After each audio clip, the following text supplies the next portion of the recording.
Season 3 of Ding Dong Darkness Time is sponsored in part by Local Hero Press, a publisher of quality fiction. With its entire catalog available in audio, you can hear works such as Ian Thomas Healy's long-running and popular Just Cause universe of superhero novels. You can also grab Allison Dixon's terrifying novel Strings, yeah, that's me, and even Healy and Dixon's co-authored epic steampunk adventure The Oilman's Daughter. All Local Hero Press audiobooks are available from Audible and iTunes, and you can find them in ebook and print from every online retailer, including Amazon and Smashwords, or ask your favorite indie bookstore to order you a copy. All you little ding-dongs who love a great read should visit localheropress.com for more information. Now, on with the show.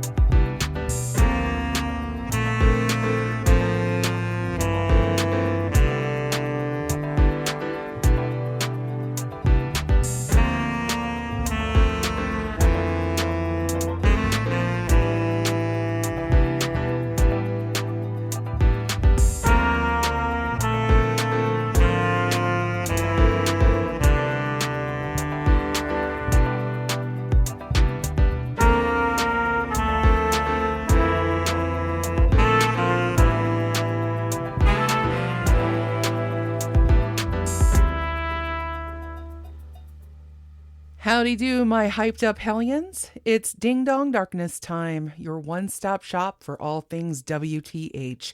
I'm your host, Allison Dixon, here to bring you another episode on cults. Now, I'm no stranger to rolling solo here, as many of you know, but today is going to be a little different because this isn't a Ding Dong Ditch episode. I'm treading water into the deep end all by my lonesome for the first time, doing a full-length episode. As I've mentioned previously, the new format of this show is going to be a little more dynamic. While I have no shortage of amazing people willing to be guests here, sometimes coordinating schedules can be a real challenge.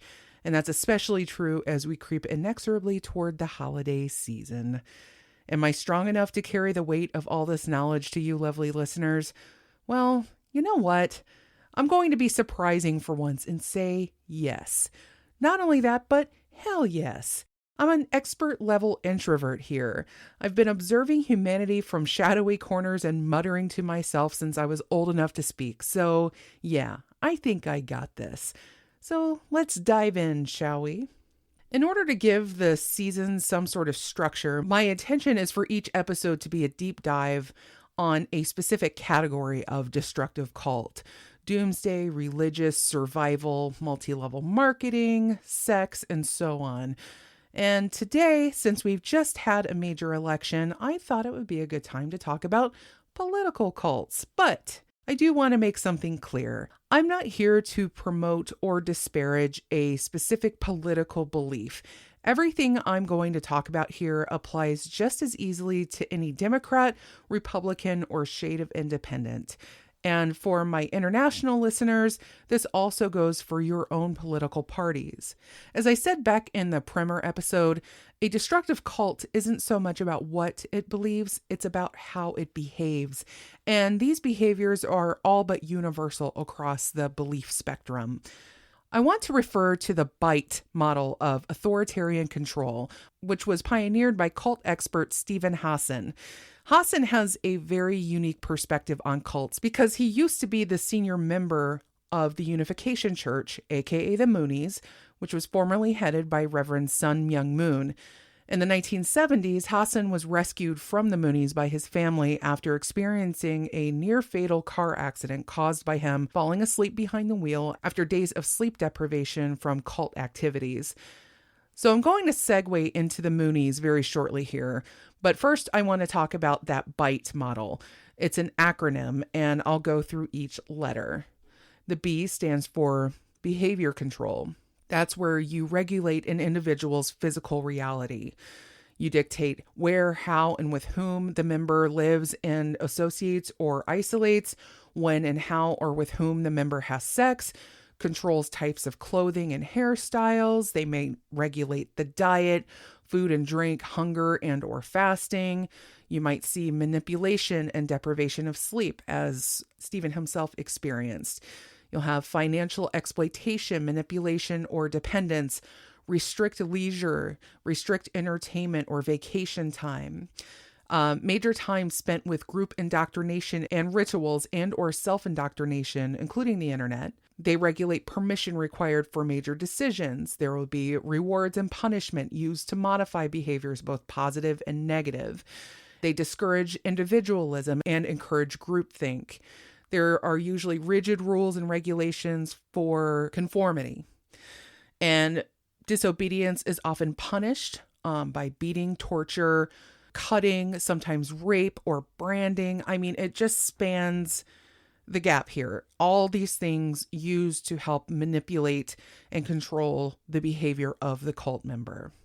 The I stands for information control, and that is through the use of deception. They will either deliberately withhold information or distort information to make it appear more acceptable.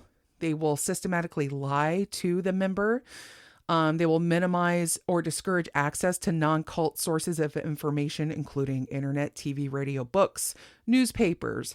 They will be restricted from critical information as to how the cult inner workings actually operate. And they'll often keep members so busy that they don't have time to think for themselves or investigate things any further. They will also encourage spying on other members to inform on them if they are doing anything deviant or having any other thoughts, feelings, or actions that could be a threat to the leadership. There is an extensive use of cult-generated information and propaganda, which also includes newspapers, magazines, journals, audio tapes, YouTube, movies, and other media. They'll misquote or misattribute statements or use them out of context in order to manipulate people. You will also see an unethical use of confession about sins and other things that will dissolve identity boundaries, withhold forgiveness or absolution, and they'll manipulate your memory, possibly even implant false memories, gaslighting, things like that. Make anything that will make people doubt what they're seeing and hearing and sort of override the cognitive dissonance. And then the T stands for thought control. Requires members to internalize the group's doctrine as truth. You will adopt the group's map of reality as your own reality. They will instill black and white thinking. They will force you to decide between good and evil or make other very binary choices. They will organize you into us versus them scenarios, insiders versus outsiders. Often you will see name changes or changes in their overall identity. And again, the use of loaded language and cliches, which are meant to constrict knowledge or stop critical thinking in its tracks. And they will encourage only good and proper thoughts. And they will sometimes also use hypnotic techniques to alter your mental state, to undermine, again, your critical thinking process, and even to age regress the member, depending on the cult. And memories can also be manipulated and false memories created. Again, there are so many different thought-stopping techniques to shut down reality testing by stopping negative thoughts and only allowing positive thoughts, including denial, rationalization, justification, wishful thinking. They will do things like chanting, meditating, praying, speaking in tongues, singing or humming, any of that sort of internal language that makes you feel part of the group and that reinforces it in your brain. The repetition is part of the indoctrination process. And there will be a rejection of any rational analysis or critical thinking, any sort of criticism. There will not be any questioning the leader or the doctrine or policy allowed. Labeling alternative belief systems as illegitimate or evil or not useful. Essentially, these are all the ways that your mind becomes completely indoctrinated by the cult, by controlling your thoughts and stopping your critical thinking process. And finally, the E stands for emotional control, where they manipulate and narrow your range of feelings. Some of your emotions or your needs will be deemed as evil or wrong or selfish. And they'll teach you to stop your emotions or block your feelings of regret or missing your friends and family or any other doubt or anger or resentment you might have. And they'll make you feel like your problems are your fault and that it's not the leader or the group causing you to feel this way. It's your own inadequacy. You're not trying hard enough. And they'll promote those feelings of guilt or unworthiness in order to enhance your dependency on them. I have it all wrong. Please help me figure out how to set it right. And you become more dependent on them. And they'll also do this by turning you against your family, helping you to perceive them as standing in the way of salvation. And they will also make you afraid to think independently and view the outside world as an enemy. Additionally, they will manipulate your emotions by making you fearful of losing your salvation or losing out on the secret to success. So that's the bite model. And Hassan also says on this list that he has on his website, freedomofmind.com, that destructive mind control can be determined when the overall effect of these four components promotes dependency and obedience to some leader or cause. It is not necessary for every single item that I've mentioned here to be present in order for mind control techniques to be happening here. And another thing that he emphasizes is that this is neither inherently good or evil. If mind control techniques used to empower a person to have more choice and authority for their life, for themselves, the effects of this can be beneficial. He uses benevolent mind control to help people quit smoking, for instance, as long as it doesn't affect their other behavior. Mind control becomes destructive whenever it undermines a person's ability to think and act independently. There's always that risk there whenever you start engaging in some of this repeated ritualistic behavior. And it's something you always kind of have to stop yourself and check yourself and say, am I thinking for myself? Am I becoming more entwined with this sort of destructive thinking process? And as I said before, the bite model can be applied to most organizations considered destructive cults, but political cults are uniquely dangerous. When authoritarian organizations hell-bent on mind control infiltrate governments, the cult is no longer isolated in a danger only to itself and its members. It becomes dangerous for everyone, including people who've never even heard of the cult. If you're just the citizen of a country whose leadership has fallen under the influence or is at least willing to do the bidding of a powerful cult in exchange for money and increased power, the consequences can be detrimental and even deadly. Already, I can feel a lot of you wanting me to talk about perhaps the most famous contemporary version of such a cult at work across the globe today, QAnon. After all, we have current members of Congress and even a former president regularly giving shout-outs to followers of Q. It was a main driving force for the deadly attack on the nation's capital on January 6, 2021. And the cult is so insidious, it's difficult to even gauge the true scale of its following. We only know that thanks to the engine of social media, beliefs such as the world being controlled by a deep state consisting of Satan-worshipping pedophiles have been able to spread farther and wider than they ever would have otherwise. That said, I do firmly believe that while we have our eyes on the insane, delusional right-wing antics of QAnon, simply because they're currently the loudest and shiniest in the pack, we're taking our eyes off of other organizations that have spent the last several decades insinuating themselves among us under the guise of a benign and benevolent religious organization, one that appears to be a strong advocate for democracy, peace, and family values. Those are the sorts of buzzwords that bend the ear of almost any politician, especially if that group has money to throw their way. And boy, do they ever.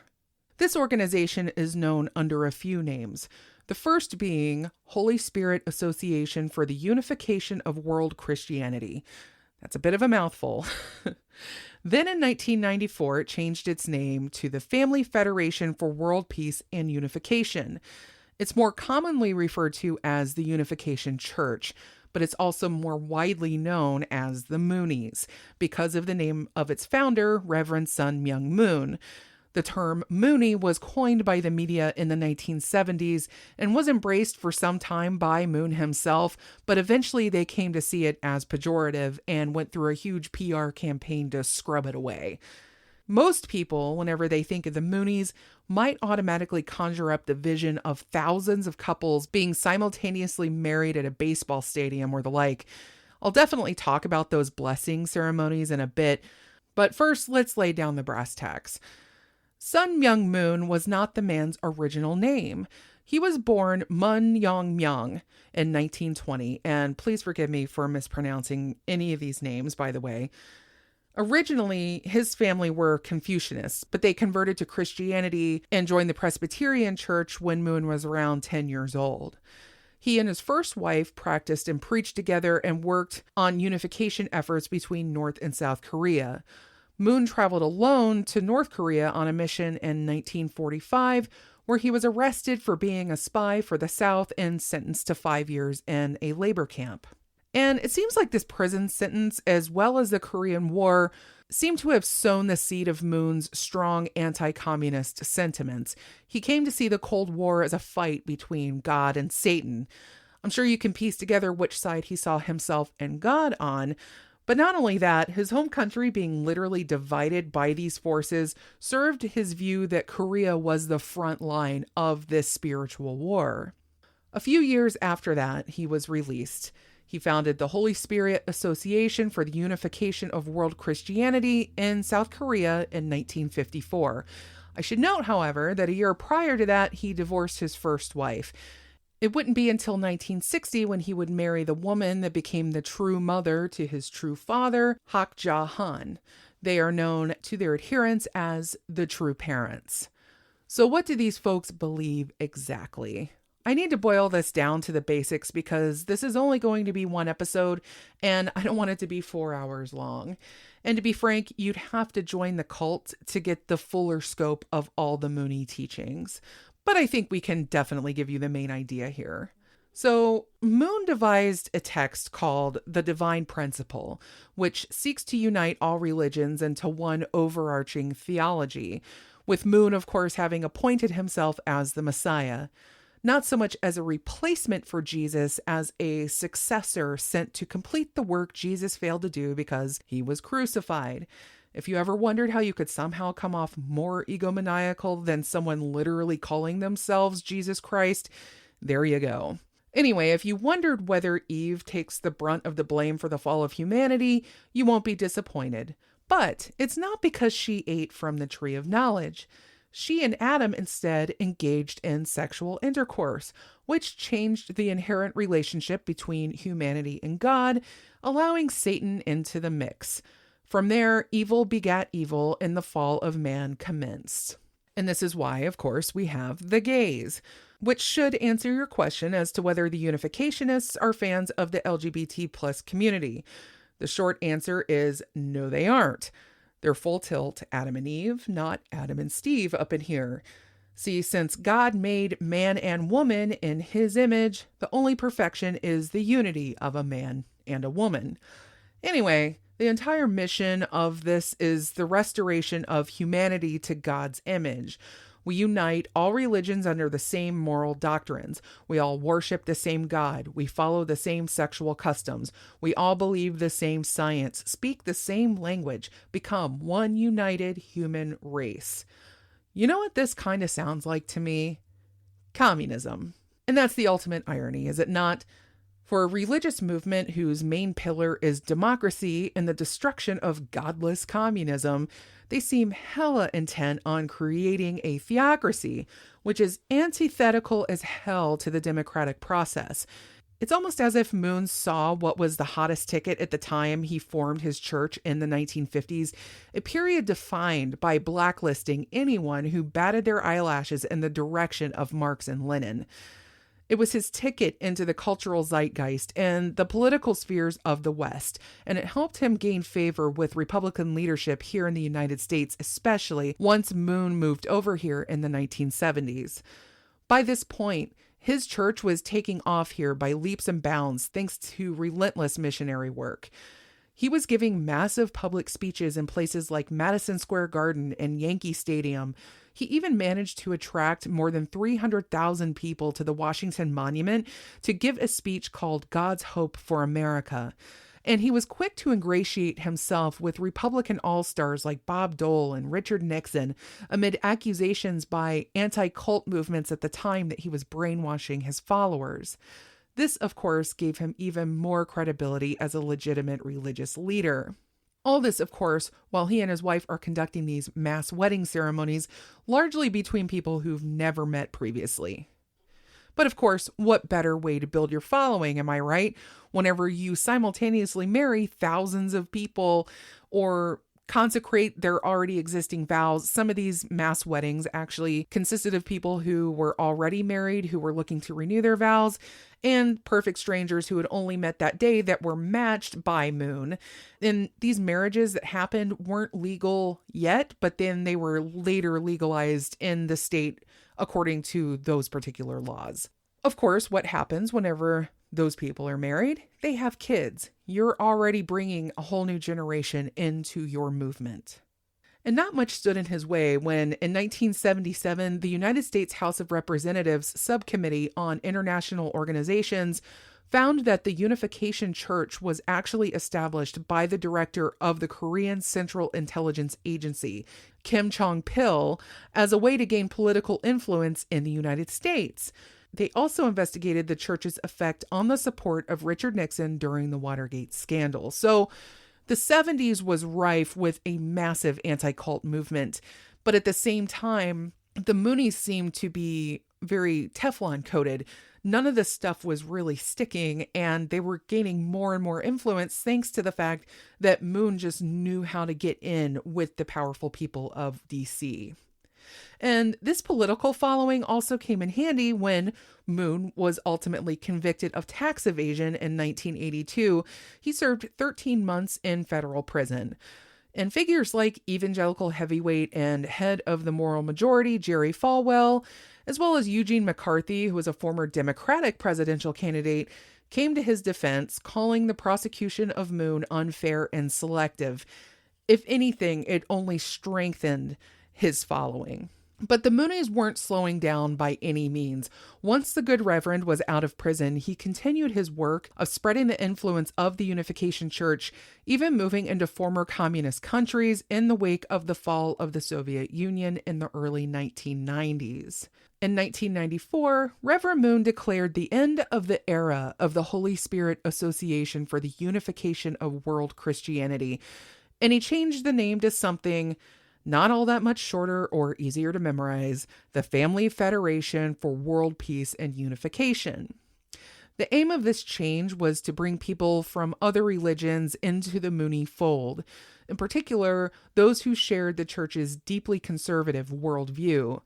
The media criticized the organization for being a theocratic powerhouse that is dumping largely foreign money into far-right political operations, not only here in the United States, but abroad. Moon was largely reported to have a personal relationship with on-again, off-again Israeli Prime Minister Benjamin Netanyahu. Indeed, the Unification Church's influence is so wide that their events, usually held under the name of one of the church's many front groups intended to disguise them as non-sectarian, have been attended by the likes of President George H.W. Bush and Barbara Bush at a major event in Tokyo in 1994. And also the Unification Church donated over $1 million to the George Bush Library. But it continues well into today, even a decade after Reverend Moon's death from pneumonia in 2012. His wife, Hak Ja-han, and several of their 14 children continue to run various offshoots of the church today. Mike Pence, former Secretary of State Mike Pompeo, and former House Speaker Newt Gingrich gave speeches at an event in 2021, which claimed the era of Christianity is over. By that, of course, they mean that the New Testament has failed, and the only recourse is for the Unification Church and its tenets to replace Christianity. Newt Gingrich was also there to lend praise to the Washington Times newspaper, which Reverend Moon founded to be a mouthpiece for the church and its aims. And I want to make something very clear here. These leaders who are attending these events, they're getting massive speaking fees. When George H.W. Bush spoke at one of these events in the 90s, he made over $800,000, which after some criticism, he actually donated. But a lot of these other people are not even releasing the amount of money that they've made, because I think they know that it would be horrifying to many people, but they are in effect doing it for the money, for the power. They're not necessarily believers in any of the religion that is being espoused here. In 2022, former President Donald Trump and Pompeo, as well as former Canadian Prime Minister Stephen Harper, gave speeches at another Moonie-affiliated event in Seoul, Korea, coinciding with the 10-year anniversary of Reverend Moon's death. It also took place only weeks after the assassination of former Japanese Prime Minister Shinzo Abe, whose family has had long ties with the church. Abe was also a regular speaker at UC events. In fact, we should probably talk about Japan and all of this because as wrapped up as many American politicians and other powerful conservative figures are within the Unification Church and its many offshoots, the entanglement is especially troublesome in Japan. So the activities of the Unification Church in Japan has been recognized as a huge problem since about the 1980s. And the problem is that the members of the church over there tend to use people's anxieties to force them to buy in with actual money. They'll buy pots and seals, and they will force people to marry. And they sometimes will use things like ancestral belief or knowledge, like your ancestors will look down on you, or they're not proud of you if you don't do this. It's a very bad form of manipulation.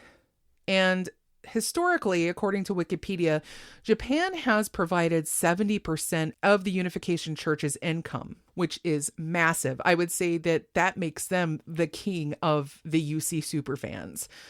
Stephen Hassan, whom I mentioned earlier, who also has worked as an exit counselor for people from this church, he was also involved in these spiritual sales, quote unquote, where parishioners would scan obituaries and go knocking on people's door and saying to them, your dead loved one is communicating with us, so please go to the bank and send money to the Unification Church so your loved one can ascend to heaven in the spiritual world.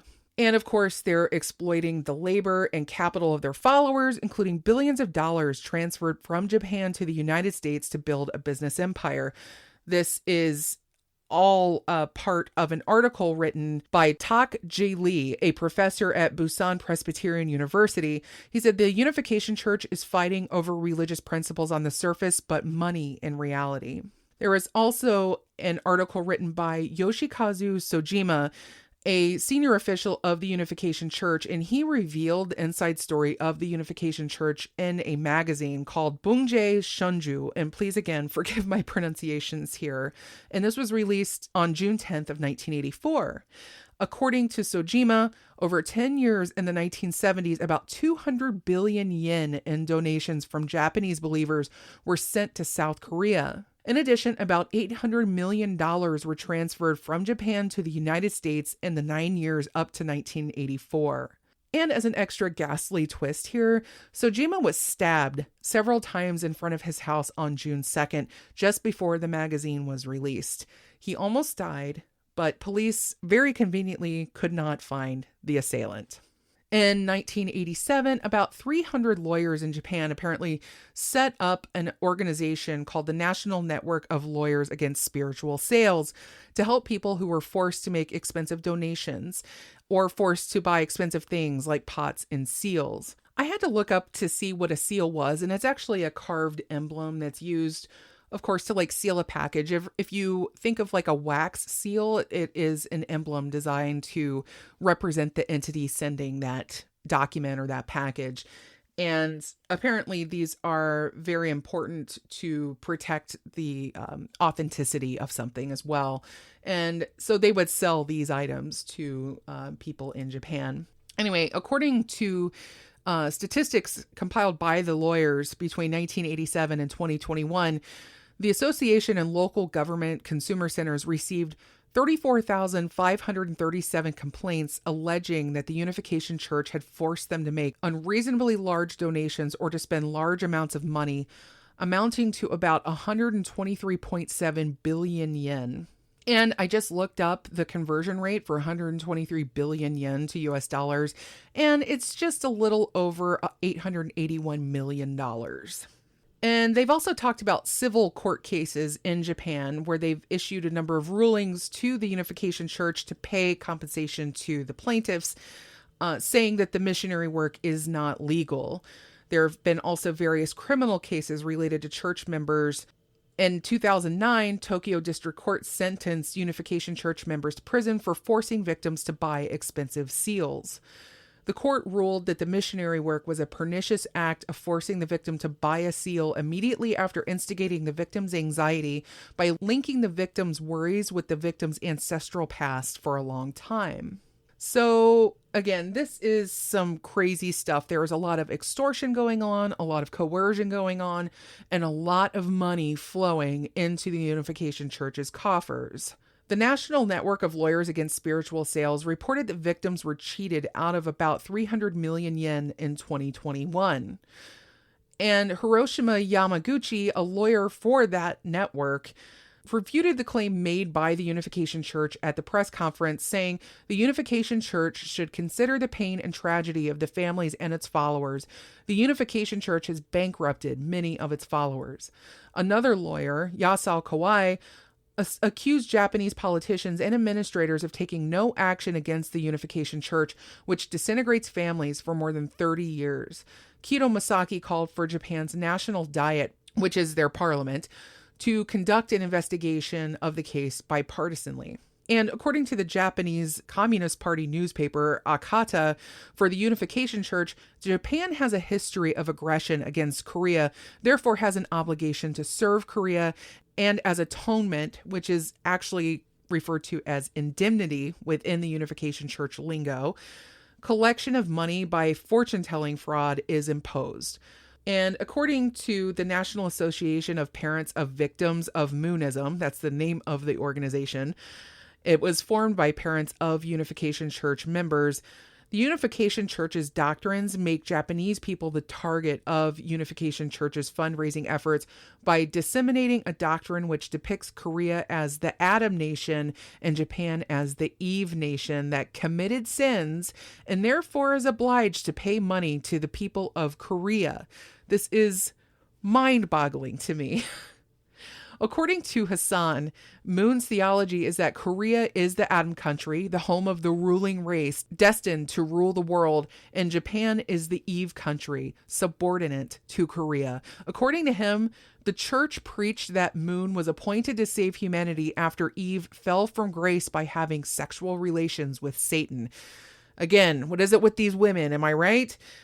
According to Yoshifu Arita, a former journalist and member of the House of Counselors who is investigating the Unification Church, the church is taking advantage of Japanese youth's sense of guilt for Japan's colonial rule of Korea and defrauding them of money. So we really get a sense of how deeply entwined Japan is with Korea, and it has everything to do with their very deep history together, as with colonialism and war and all that. It is a very kind of messed up form of manipulating an entire country of people, like one country manipulating the other, saying, hey, you owe us. That leads directly to, and this leads directly to the assassination of former Prime Minister of Japan, Shinzo Abe, whom I mentioned before, has had ties with the Unification Church. And also his grandfather was a big member. And in 2019, that National Network of Lawyers Against Spiritual Sales released a document protesting Abe sending congratulatory messages to events organized by the Unification Church and its affiliated organizations. And they have feared that Abe's message would give authority to the Unification Church and encourage its quote-unquote antisocial activities. So in July of 2022, Abe was assassinated by a young man named Tetsuya Yamagami. And his motives were apparently not politically motivated. It was also the fact that he strongly believed the Unification Church ruined his life because his mother was forced to make large donations to the church. She joined the Unification Church in 1998. She sold the land that she inherited from her family, along with the house where she and her 3 children lived. In June of 1999, she ended up donating about 100 million yen, or about $720,000, to the Unification Church. That's just one donation, just to give you an idea of how much money these people are bringing in. And this donation, of course, led to her family's bankruptcy in 2002. Additionally, Yamagami was unable to attend college because he couldn't afford it, even though he went to a prestigious high school. And his brother and father would end up committing suicide. He stated that his plan was actually to assassinate Hak Ja-han, the widow of Sun Myoung Moon, but he wasn't able to get close enough to her. And so he set his sights then on Shinzo Abe, because he believed that Abe and his grandfather, Nobusuke Kishi, would spread the Unification Church further in Japan. And so he decided to kill Abe after discovering online that Abe had sent video messages to the Unification Church and their related organizations. So we're already seeing all the ways in which this organization led to the assassination of a major world leader by somebody whose very life was destroyed by this organization. And as of now, apparently, the current ruling party in Japan, of which Shinzo Abe was the member, that would be the far-right Liberal Democratic Party, which sounds like a very much a contradiction in terms in this country. They have announced that it will expel its members if they don't break ties with the Unification Church. They are starting to fully own up to the fact that the church was responsible for Abe's assassination, as well as for countless ruined lives. So it's a lot, right? And would you believe that I've only begun to scratch the surface here? I've only mentioned the political influence because the intention of this episode is to highlight a political cult. But I haven't even really delved into the human costs here. The countless families who lost their loved ones after being shunned as non-believers. The generations of children born directly into this organization from parents who were paired as strangers at these mass weddings, many of whom spent years in enforced work programs, selling flowers on street corners, or even more hard labor as a way to garner new recruits. And there are so many sad stories that I uncovered from former members who dealt with anorexia, addiction, and so much more after they tried to sever their ties and learn how to function in a world outside the cult. And there's also the Byzantine kingdom of related organizations and businesses owned by the church, the Family Peace Association, the Universal Peace Federation, several interfaith organizations like the Assembly of World Religions, the Interreligious Federation for World Peace, the American Clergy Leadership Conference, a dozen or more educational organizations and seminaries, art organization like the New York City Symphony, and various ballet companies and dance schools, both there and abroad. Sports organizations like 2 soccer teams in Brazil and the Peace Cup soccer tournament. They're also involved in the Korean automotive industry. They own hospitals in Japan and Korea. They have their hands in building materials manufacturing. I already mentioned their media empire and Moon's founding of the Washington Times newspaper, but he also established News World Communications, which owned several newspapers published in Spanish-speaking countries and the Middle East. They also once owned the American Life TV cable channel. They also have dozens of organizations aimed at consulting with the United Nations on various religious freedom and other interreligious work. And get this. If you happen to enjoy sushi and you happen to live in a state that isn't adjacent to an ocean, you can probably thank Reverend Moon for that too. Back in the 1970s, when Moon moved here, he wanted to help increase the popularity of sushi in America. At the time, Americans weren't big on the whole raw fish on rice deal, but as Japanese immigration to the U.S. picked up, Moon saw an opportunity to bring tuna to the people. He gave a major speech/sermon in New York called The Way of the Tuna, and then bought up a major food conglomerate called True World Foods, which began supplying sushi-grade tuna to restaurants all over the country.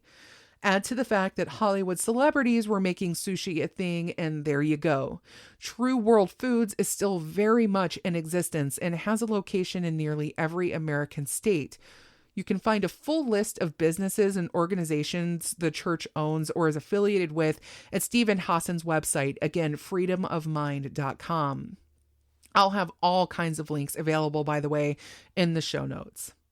And mind you, all of these companies and organizations I've mentioned here, as well as the dozens of ones that I haven't, have gone a very long way toward funding the aims of the Unification Church, maintaining that huge financial pipeline that funds speakers with the caliber of a U.S. president. But perhaps the most frightening way the Unification Church has remained relevant is the way it's catered to the very modern and recent ultra-right extremism that threatened to overturn the election of 2020. Reverend Moon's son, Sean, founded an offshoot of the church called Rod of Iron, which refers to the AR-15s they quite literally worship. So according to the Southern Poverty Law Center, the Rod of Iron is an anti-government Christian and far-right movement, and they have a yearly freedom festival that is attended by luminaries like Steve Bannon and John Lott, a discredited researcher who briefly served in the Justice Department. He likes to use very dubious research to claim undocumented immigrants commit more crime. And then there's Richard Mack, who's the founder of the Constitutional Sheriffs and Peace Officers Association, a group that claims that sheriffs have more power than the federal government. So that's pretty nice. But then we look at Sun Moon himself, who is the Reverend. He's decked out in this camouflage blazer with a gold AR-15 and a gold crown of bullets. And he stands on this majestic mountaintop as this staunchly pro-Second Amendment god. And Moon apparently made headlines in 2018 when he oversaw a blessing ceremony for sanctuary church members and their assault rifles, which Moon views as biblical rods of iron that he believes were referred to in the book of Revelation, and that you will need them to rule the coming heavenly kingdom built by his followers here on earth. And I watched a video on this on Vice News on YouTube, and during that, Moon claims that he wears this suit and all this as a quote-unquote fun way to talk about serious issues.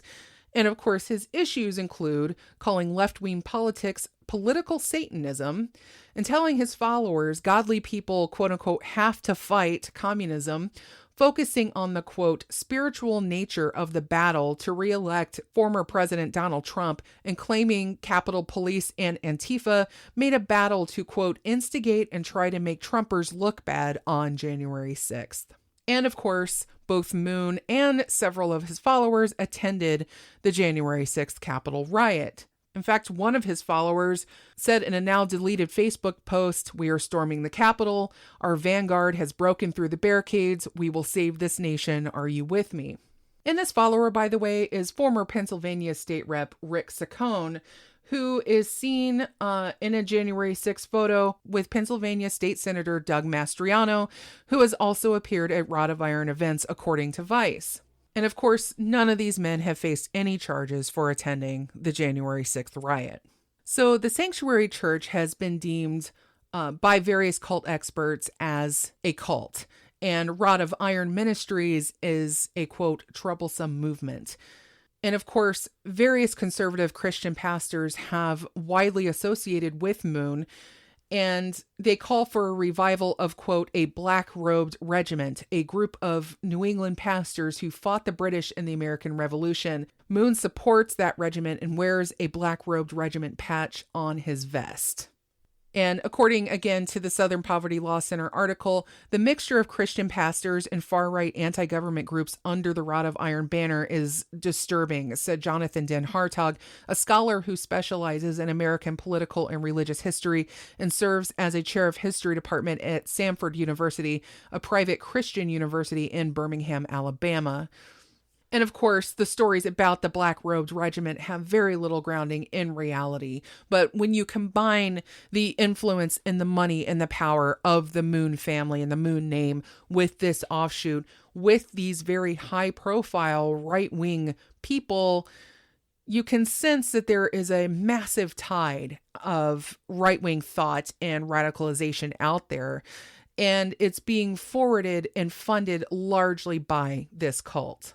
So this is a very long and winding rabbit hole, as you can see. I'm sure this won't be the only time I mention the Moonies this season, but I certainly hope this was a big enough bite for you to gnaw on. And also, this is but one such organization out to use its massive wealth and influence to buy politicians and elections. And of course, that's without mentioning that many of the politicians themselves have or are creating cults of personality. It's an easy line to cross when you think about it. Politicians in particular have to be charismatic leaders in order to amass voters. And when they combine it with a particular brand of authoritarianism, they can become quite appealing to people who are seeking strength and security from those in charge.